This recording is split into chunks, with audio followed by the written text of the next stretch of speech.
함께 보실 말씀은 누가복음 11장 29절에서 32절 말씀입니다.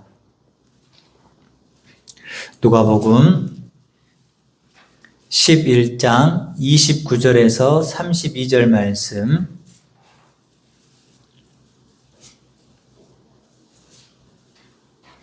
한 절씩 교독하겠습니다. 제가 먼저 29절 읽습니다. 무리가 모였을 때 예수께서 말씀하시되 이 세대는 악한 세대라. 표적을 구하되 요나의 표적밖에는 보일 표적이 없나니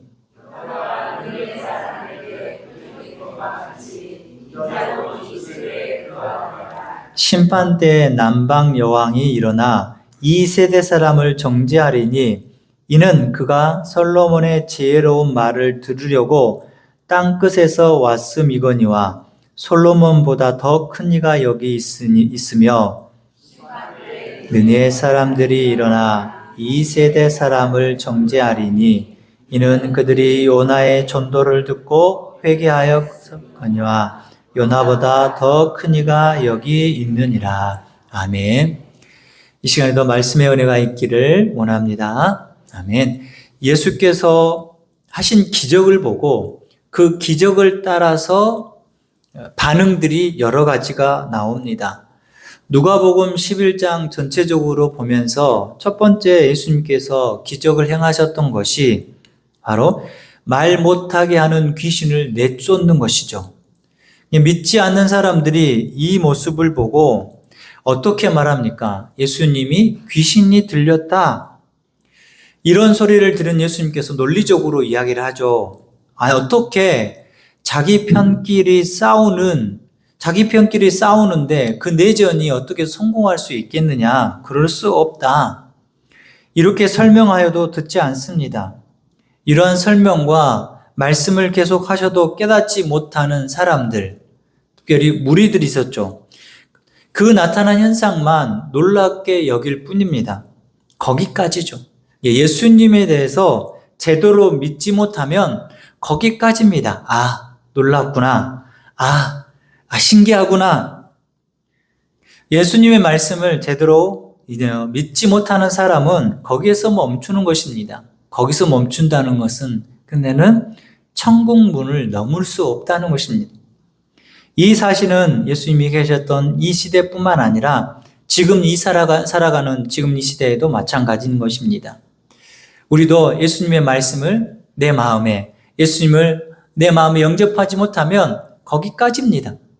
영접하면 영원한 하나님 나라, 천국의 백성이 될 것이고 이 땅에서 삶을 살아가면서 천국된 자의 삶으로 늘 걸어갈 수 있는 것입니다. 그래서 내 마음에 평강이 있고 내 마음에 자유함이 있고 내가 이 땅에 매여 있는 게 아니라 영원한 천국을 바라보면서 걸어갈 수 있는 것입니다. 이 땅의 삶이 끝이라면 우리가 굳이 여기에 모여 있을 필요가 없고 예배를 드릴 필요가 없지 않습니까? 그런데 우리에게는 죽음 이후에 있는 영원한 삶이 우리에게 있다는 것입니다. 그것을 생각하며 살아가는 우리 성도들이시길 바랍니다. 오늘은 그 사건에 대해서 두 번째 반응에 대한 부분을 나누고자 합니다. 예수님을 받아들이지 못했던 사람들은 좀 더 다른 증거를 구합니다. 그 내용이 16절에 있습니다. 11장 16절에 보면 또 더러는 예수를 시험하여 하늘로부터 오는 표적을 구하니,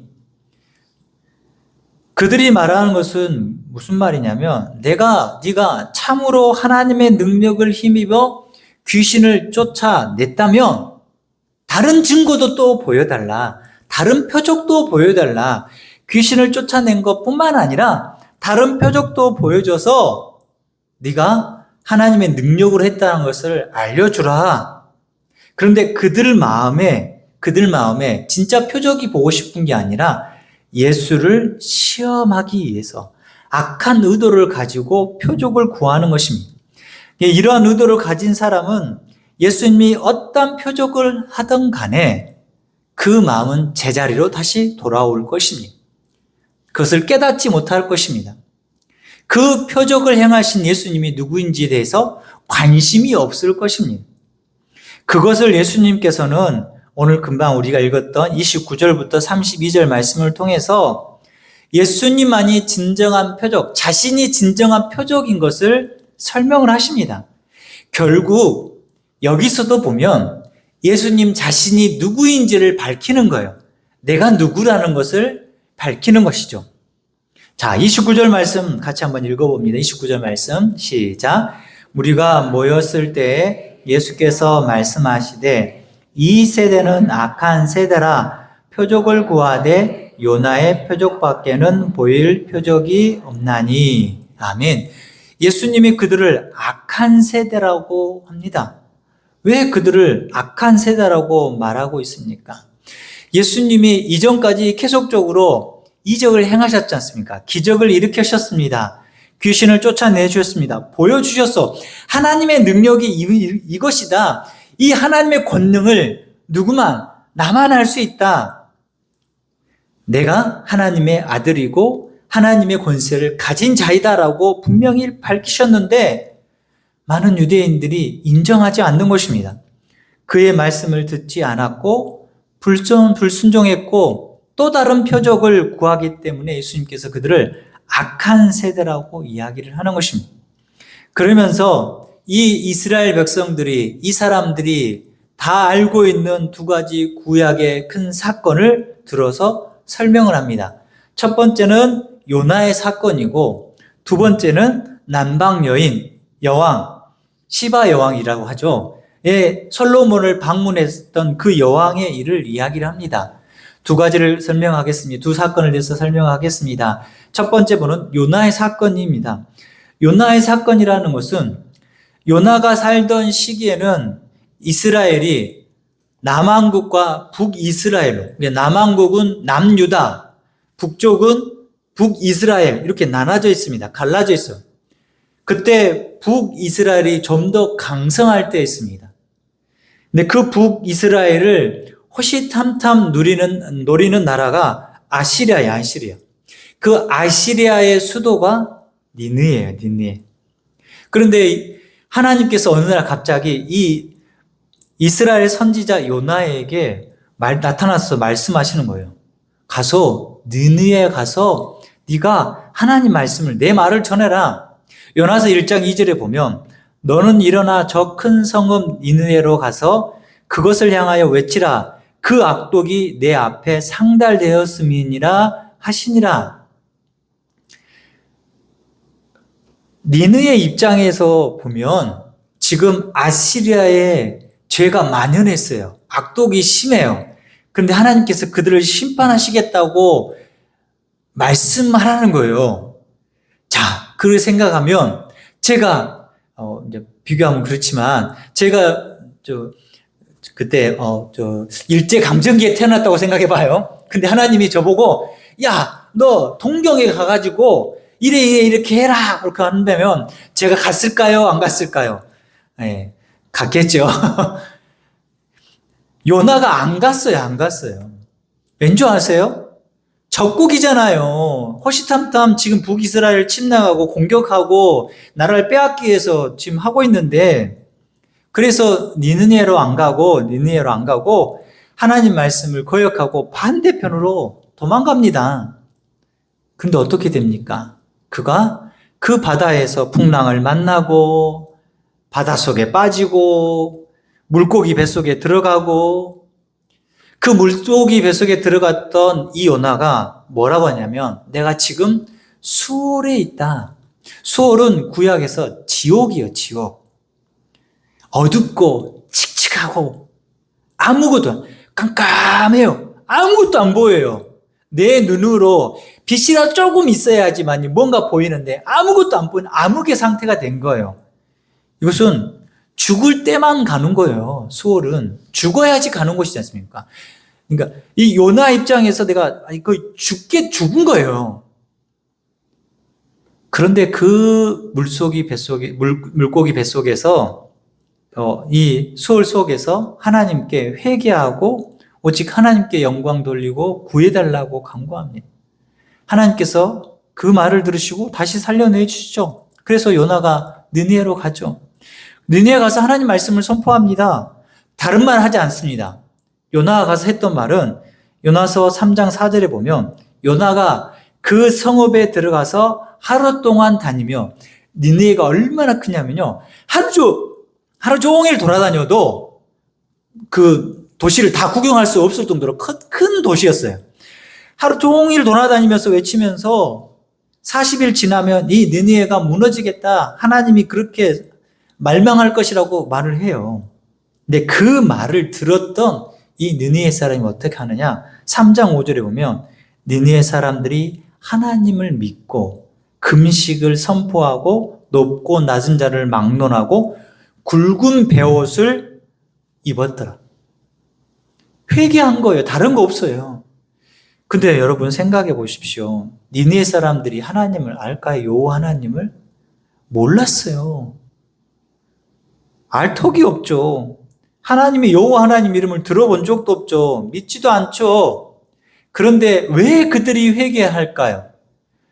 회개할 이유가 있습니다. 물론 하나님이 하셨겠지만 그 회개한 이유가 오늘 말씀 읽었던 말씀 30절에 보면 요나가 니느웨 사람들에게 표적이 됨과 같이 요나 자체가 지금 니느웨 사람들의 보기에 표적이에요.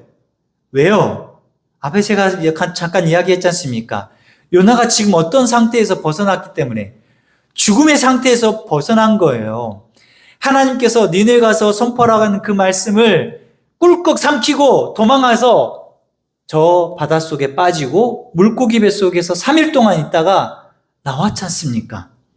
죽었어요. 완전히 죽은 목숨이에요. 여러분, 그 바닷속에 빠졌는데 살 사람이 누가 있겠습니까? 그 수월에 같은 내가 지금 처한 상황이 되었다고 하는데 거의 죽은 거예요. 그런데 그 뱃속에서 회개하고 다시 살아나서 지금 자기들 앞에, 느느웨 백성들 앞에 서 있는 요나. 요나를 보니까 그 삶이 기적이라는 거예요. 그 삶이 표적이라는 거예요. 이 사건은요, 느느웨 백성들에게 들으라고 하는 게 아니라 요나의 그 모습은 예수님을 나타내요. 고린도서 15장 3절부터 4절 보면 예수님이 그렇게 죽으시고 장사되고 부활하신 그 세면을 요나가 죽음을 맞이하게 되고 캄캄한 그 수월에 갇히게 되고 장사되잖아요. 그리고 다시 3일 만에 육지로 나왔지 않습니까? 요나가 당한 그 모든 것들이 예수님이 앞으로 당할 내용과 똑같다는 거예요. 고린도서 15장 3절 4절을 보면 내가 받은 것을 먼저 너에게 전하였노니 이는 성경대로 그리스도께서 우리 죄를 위하여 죽으시고 장사 지낸 바 되셨다가 성경대로 사흘 만에 다시 살아나사. 요나의 삶은 바로 앞으로 오실 예수님의 가시할 길을 요나가 보여준 예표적인 사건인 것입니다. 하나님께서 아시리아를, 느느웨를 구원하고자 하는 마음도 있지만 요나의 그 모습을 통해서 내가 너희들에게, 내가 택한 백성들에게 구원의 길이 어떠한 것인지를 보여주시기 위해서 요나가 그 길을 가게 된 것입니다. 그래서 니느웨 사람들이 죽었다가 다시 살아나고 자기들 앞에 선 그 요나를 보고 표적으로 삼은 거예요. 그런데 뭐라고 표현합니까? 32절 보면 이는 그들의 요나의 전도를 듣고 회개하였으면이거니와 요나보다 더 큰 이가 여기 있다. 요나보다 더 큰 이가 있다. 예수님이 요나보다 더 크신 분이라는 것입니다. 그분이 너희 앞에 지금 있지 않느냐? 너희들 앞에 지금 예수 그리스도가 있지 않느냐? 예수님의 죽음과 장사 그리고 부활이 더 큰 표적이다. 더 이상 더 큰 표적이 없다. 요나를 보니까 저 사람도 하나님 앞에서 죄를 지었고 죄를 지으니까 하나님이 채찍질하고 하나님께서 그를 물속에 빠치고 물고기 뱃속에 들어가고 거기서 3일 만에 다시 살아났다. 그가 회개하니까 그가 하나님을 찾으니까 그 표적을 본 니느웨 백성들이 회개했다는 것입니다. 그러면 예수님의 말씀을 들은 사람들도 예수님이 주신 그 표적을 보고 예수님이 누구신지를 발견하고 알아야 돼요. 예수님이 말씀하시는 표적은 다른 게 아닙니다. 내가 죽겠다. 너희 죄 때문에 내가 대신 너희들 위해서 죽을 것이다. 그리고 사흘 만에 다시 살아날 것이다. 이게 진짜 표적이다. 그것을 이 요나의 표적을 예시적으로 들어서 모형적으로 예수님이 자신이 가야 할 일을 알려주는 것입니다. 심판 때에 느헤 사람들이 일어나서 이 세대 사람들을 정죄하려니 32절이에요. 심판 때에 느헤 사람들이 일어나서 우리에게도 말을 똑같이 말할 것입니다. 야, 너희들 왜 모르느냐? 이건요, 우리에게 더 책임이 있습니다. 느헤 사람들이 물을 것입니다. 느헤 사람들은 하나님도 모르고 예수님도 모르는 사람들 아닙니까? 그런데 그들은 요나의 표적을 보고 요나가 다시 살아난 것을 보고 하나님 앞에 회개하고 또한 그들은 구원함을 받은 사람들인 것입니다. 그래서 예수님을 받아들이는 사람들이 얼마나 중요한지를 알게 된다는 것입니다. 두 번째는 남방 여왕에 대해서 이야기를 합니다. 31절 말씀 보면 심판 때에 남방 여왕이 일어나 이 세대 사람을 정죄하려니 이는 그가 솔로몬의 지혜로운 말을 들으려고 땅끝에서 왔음이거니와 솔로몬보다 더 큰 이가 여기 있으며 이 남방 여인이 왜 솔로몬을 찾아옵니까? 다른 게 아닙니다. 지혜 때문입니다. 지혜가 저기 이스라엘에 있는 솔로몬 왕이 지혜가 출중하고 지혜가 크다더라. 그래서 이 남방에 있는 여인이 이 여왕이 찾아옵니다. 지혜를 알고 싶고 시험하고 싶고. 그런데요, 여러분, 그 솔로몬의 지혜를 누가 주셨습니까? 하나님이 주셨지 않습니까? 솔로몬의 것이 아니었어요. 하나님이 솔로몬을 주셔서 솔로몬을 사용하신 것이지 솔로몬에게 원래 있는 게 아닙니다.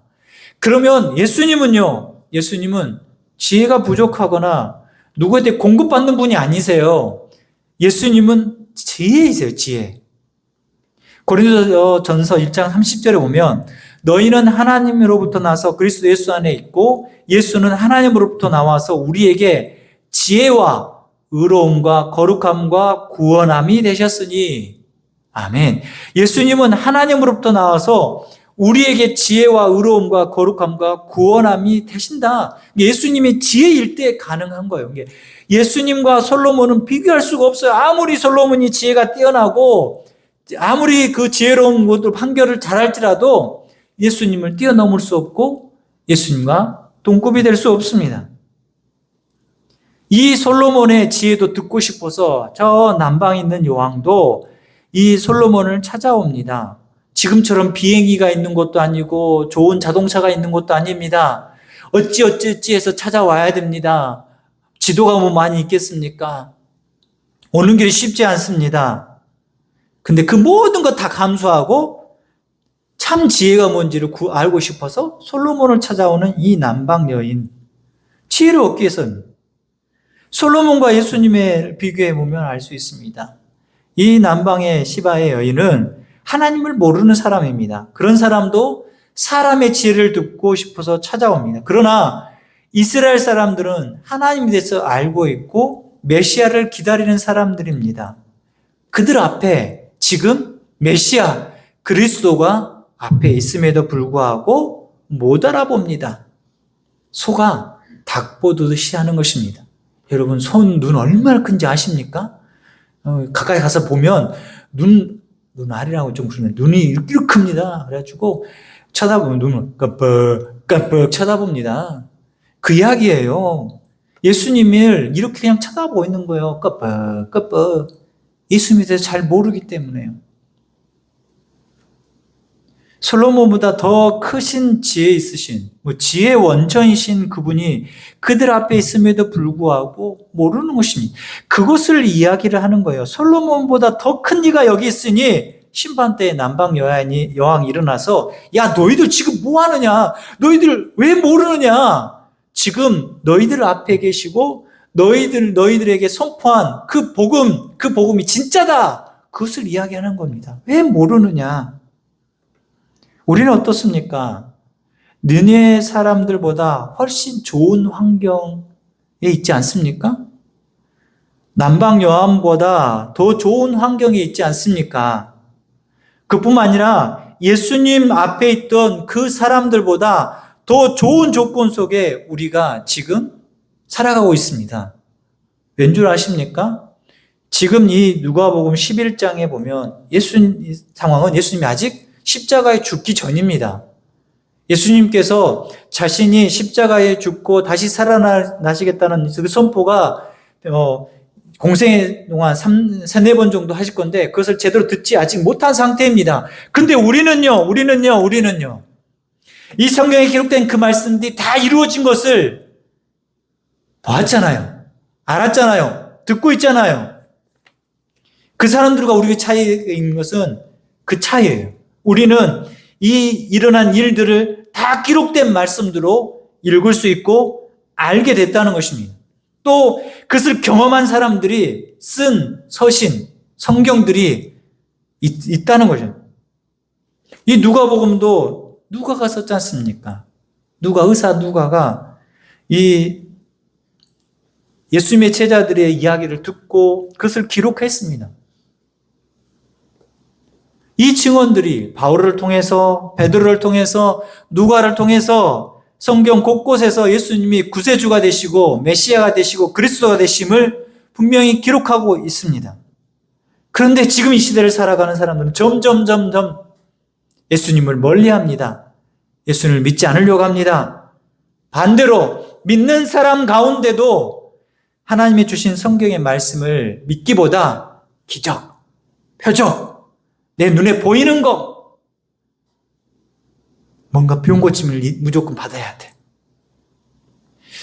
요즘도 은사주의 속에 속한 교회들은 막 귀신도 막 쫓아내고요. 막 넘어짐도 있고요. 그런다고 하더라고요. 제가 가보지를 못했지만 들어보면 그렇습니다. 아직도 그런데 너무 매어 있다는 것입니다. 여러분, 그러면 그게 사라지면요. 예수님이 사라진 것입니까? 그럴 수 없다는 것입니다.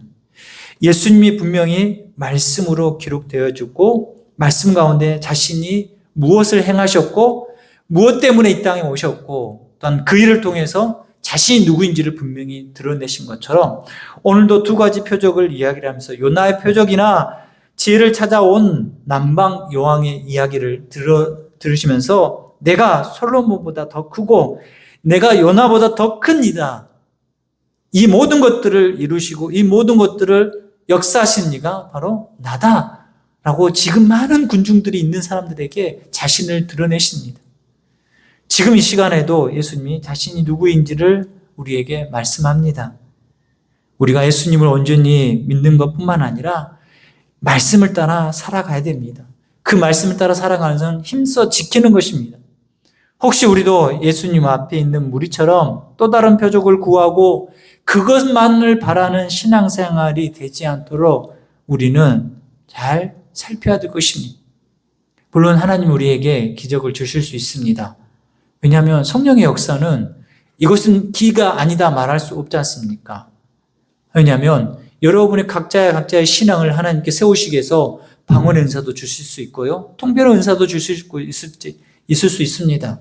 또한 말씀의 영을 주셔서 말씀을 읽으면 어느 때 보면 진짜 말씀이 달고 음하고 잘 하나님 그렇습니다 라고 될 때도 있습니다. 하나님께서 인도하시는 것입니다. 그런데 우리가 너무 거기에 매여있고 그것만을 원하고 또한 그것만 바라는 신앙생활은 잘못된 길로 갈 수 있는 길이 될 수 있다는 것입니다. 지금 우리가 여기 이 시간 여러분이 이 자리에 있는 거에 표적 중에 표적입니다. 왜요? 하나님이 여러분을 선택하셨기 때문에요. 하나님이 여러분을 선택하시지 않았다면 이 추운 날씨에 이 금요일 날 이 밤에 저 따뜻한 그 아랫목에 앉아가지고 TV 보시거나 아니면 또한 즐거운 가족들과 즐겁게 대화할 수도 있죠. 근데 이 시간 나와서 기도할 수 있고 여러분이 그 주일날 쉬는 날 나와서 하나님께 예배하고자 마음을 다해서 정말 정성을 다해서 드리는 이유가 무엇이겠습니까? 하나님이 나를 선택하셨고 예수 그리스도를 말미암아 내가 영원한 생명을 얻었기 때문에 감사하고 감사하다. 그걸 누가 깨닫게 하십니까? 성령께서 깨닫게 하십니다. 그게 은혜예요, 여러분. 그게 표적이라는 거예요. 여러분이 그렇게 말할 수 있는 사람이었습니까? 우리가 본질상 진노의 자녀였어요. 진노의 자녀라는 것은 수월에 가고 지옥의 감옥에 갇힐 수밖에 없는 우리였어요. 그런데 그것을 뛰어넘어서 나는 영원한 천국 백성이 되었다. 나는 거룩한 나라가 되었다. 나는 하나님의 친백성이 되었다 말할 수 있도록, 또한 하나님을 아버지라고 부를 수 있는 우리가 되었다는 것은 하나님께서 우리를 은혜를 주셨고 그렇게 부를 수 있도록 우리를 택하셨다는 것입니다. 그 부르심과 그 부르심에 늘 기쁨과 감사로 나아가시는 우리 귀한 성도 되시길 바랍니다. 그렇다면 우리 마음 가운데 주를 향한 그 갈급함, 주님을 향한 온전한 고백이 늘 풍성히 넘치시는 우리 성도 되시길 주님의 이름으로 축원합니다. 아멘.